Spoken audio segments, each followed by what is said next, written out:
Hello everyone. In this video, I will show you how to fix screen flickering in Windows 11. Start by pressing Ctrl, Shift, and Escape on your keyboard. This will open the Task Manager. Once it appears on your screen, look closely at it. Keep your eyes on the Task Manager window while the rest of the screen is flickering. If the Task Manager itself flickers, the problem is most likely related to your graphics driver or graphics hardware. If the Task Manager does not flicker, but the rest of the screen does, then the issue might be caused by an app running in the background. If the Task Manager does not flicker, we will try removing apps that may cause problems. Go to the Windows search bar at the bottom of your screen and type Control Panel. Open the Control Panel from the results. Now look for the option that says Uninstall a program.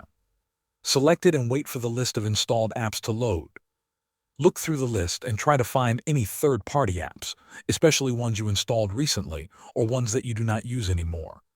Right-click on the app you want to remove, then select Uninstall. After uninstalling the apps, restart your computer and check if the flickering has stopped. If the flickering continues, then we will update the graphics drivers. Right-click on the Windows icon on your taskbar. From the menu, select Device Manager.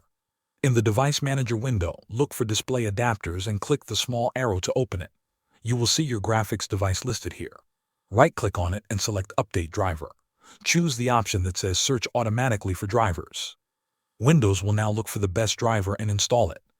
These steps usually fix the screen flickering issue. Thanks for watching.